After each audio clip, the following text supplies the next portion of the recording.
भाषा। भगवत रसिक जी के समय तक ब्रज भाषा अपने काव्य जीवन की अनेक शताब्दियों को पूर्ण कर प्रौढ़ता के उच्चतम सोपानों पर पहुंच चुकी थी।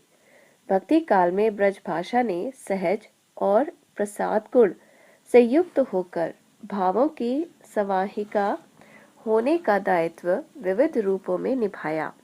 तो रीति काल में उसका अलंकरण, उसकी पच्चीकारी अपने चरम पर पहुंच गई।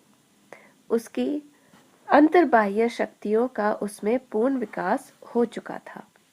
उसके मानदंड इतने ऊंचे स्थापित हो चुके थे कि ब्रज भाषा के साथ मनोभावों से क्रीड़ा करते हुए प्रत्येक कवि प्रशंसा का पात्र नहीं बन सकता था। भगवत रसिक जी काव्य अथवा कला के मानी कवि तो थे नहीं, उन्हें भाषा के साथ क्रीड़ा भी नहीं करनी थी। उनका उद्देश्य था अपने भक्ति सिद्धांतों एवं रस रीति से भरी उभरी रचनाओं को भावमयी वाणी देना। अनुभव की स्पष्टता उनमें थी ही, इसलिए उनकी ब्रज भाषा का प्रथम गुण तो वही था जो भक्त कवियों में था, अपनी बात को प्रसाद गुण पूर्ण बनाकर साफ साफ कहना। उनमें भावों की सहजता है तो भाषा की भी सहजता बनी रही है। इसके साथ ही भाषा संबंधी उनका युगीन कलात्मक बोध भी कम नहीं था। उक्त प्रसाद गुण को बाधित न करते हुए अपने शब्द सौष्ठव और अर्थ छवियों की चारुता ने उनके काव्य को रसिकों का कंठहार तो बनाया ही, कला के पारखी भी उनके सहज कलात्मक प्रयोगों पर सदा रीझे रहे हैं। भगवत रसिक की ब्रज भाषा अपने आप में अभिव्यक्ति की दृष्टि से बड़ी समर्थ, प्रवाहशील, प्रभावी एवं मानक भाषा है। यही कारण है कि उनका काव्य सुक्तियों के रूप में सामान्य जन से लेकर सुधींद्रों तक और कलाकारों से लेकर भक्ति के रसिकों तक का समान रूप से चित्त चुराता रहा है। उनकी रसमयी वाणी की एक एक पंक्ति भी रस सामग्री के रूप में उनकी अनोखी देन है। ब्रज भाषा संस्कृत की निकटतम उत्तराधिकारिणी भाषा रही है।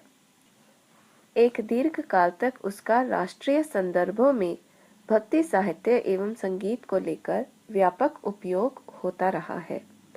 ब्रज भाषा के इस व्यापक रूप में संस्कृत की तत्सम शब्दावली का बहुत बड़ा हाथ रहा है।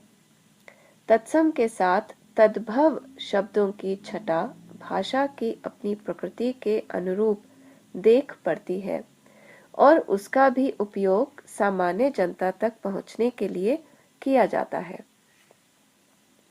इन्हीं के साथ देशज शब्दों का जहां तहां प्रयोग भाषा में स्थानीय मिट्टी की सुगंध घोल देता है।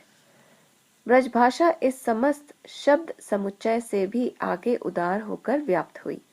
उसने अपने चारों ओर के प्रदेशों के भाषा प्रयोगों को स्वीकार किया। इनमें अवधी और बुंदेली के प्रयोग तो सहज थे ही, पंजाबी एवं खड़ी बोली की प्रकृति भी उनमें जहां तहां झांकती है। विशेष रूप से रेखता छंद तो खड़ी बोली से ही सजता है। इन प्रादेशिक शब्दों के साथ विदेशी भाषाओं अरबी, फारसी एवं उनसे प्रभावित उर्दू की शब्दावली का उपयोग भी जनजीवन में खूब होता था। भगवत रसिक जी ने इन सभी स्रोतों का दोहन अपनी भाषा में किया है, लेकिन सभी को ब्रज भाषा की प्रकृति में ढालकर।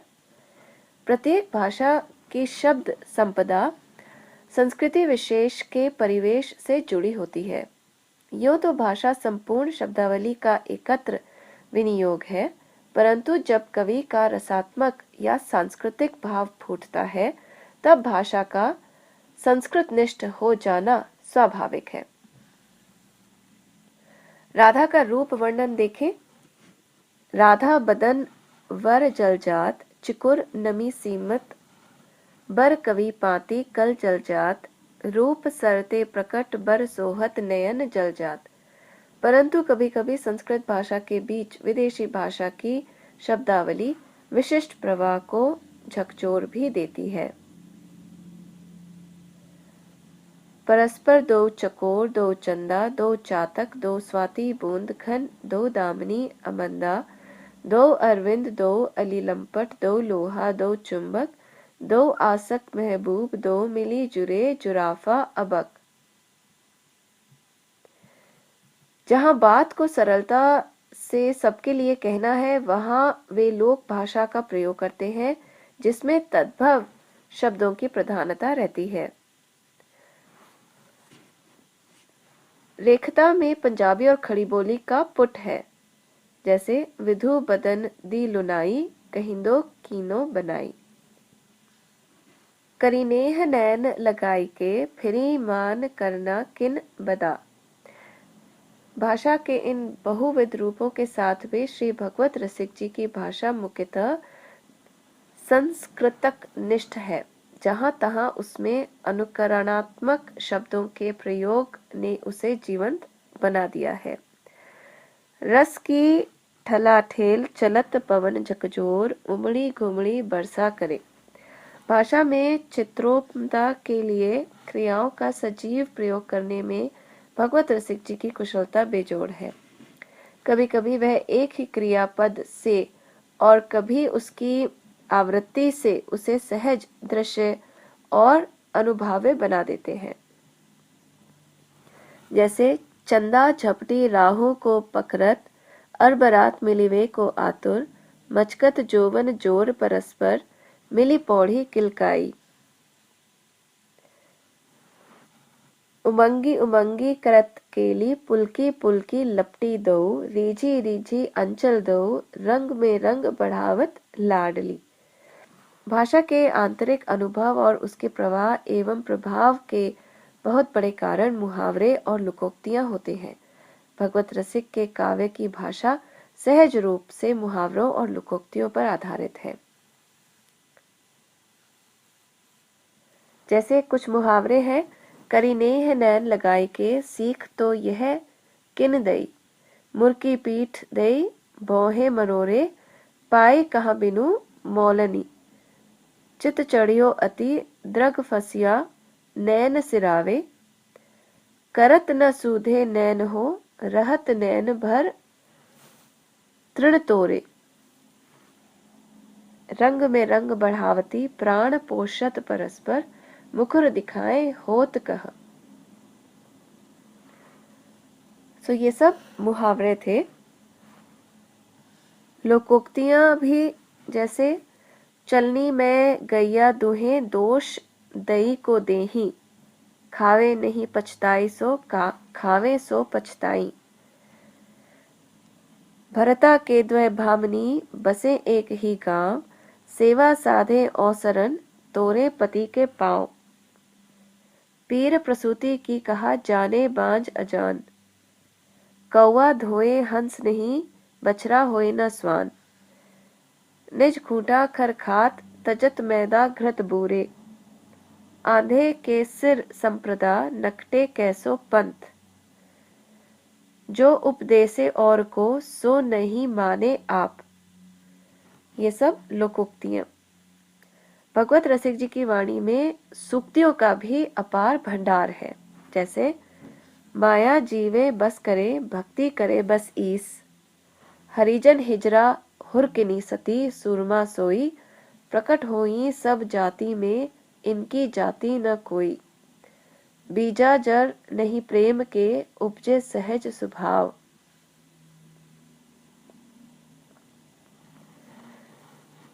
सो ये सब सूक्तियां थी। मुहावरे, लोकोक्तियां, सूक्तियां से समृद्ध भगवत रसिक जी की भाषा का अपना ही रंग है। उसमें प्रसाद गुण है, पैनापन है, अनुभव की आंखें हैं, इसलिए उनकी भाषा लोकप्रिय है। जहां तक शब्द शक्तियों का प्रश्न है, भगवत रसिक जी के काव्य में अमिधा भी उतनी ही प्रभावी है। उनके सिद्धांतों में इसलिए स्पष्टता है। लक्षणा भी उनकी प्रिय शब्द शक्ति है। रूपकों में रूपकाति शयोक्तियों में ही नहीं, अर्थ को लक्षित करने में वे सर्वत्र समर्थ हैं। केवल एक उदाहरण गौणी लक्षणा का यहाँ पर्याप्त होगा। रूप सरते प्रकट बर सोहत नयन जलजात, हास रस वचनावली बरसत मधुर जलजात। व्यंजना भगवत रसिक जी के काव्य की सहचरी है। प्रिया प्रीतम की निगूढ़ केली का वर्णन सीधे तो संभव नहीं है, वह सर्वत्र प्राय व्यंजित ही है। अर बरात मिलिवे को निस्दिन, मिले रहत मनु कबहू मिलेना। भगवत रसिक रसिक की बातें रसिक बिना को समझ ही सके ना। मिले रहकर भी न मिलने की आतुरता बना रहना, उसका स्वरूप क्या है और वह कौन सी बात है जो रसिकों के बिना और कोई समझ नहीं सकता। यह केवल व्यंजना का ही विषय है। जावक के मिस पाई परत हो, करन चहत आपन मन भाई। जैसे संकेत भी व्यंजित ही हो सकते हैं, वे कथ्य तो है ही नहीं। लखी आपनी परछाई हंसी बोलही। छंद के उक्त चरण में परछाई का रूप क्या है और वे हंसकर क्या बोल रही हैं, यह विषय भी व्यंजित ही है। इस प्रकार भगवत रसिक जी की काव्य भाषा शब्द शक्तियों की दृष्टि से भी परम समर्थ है।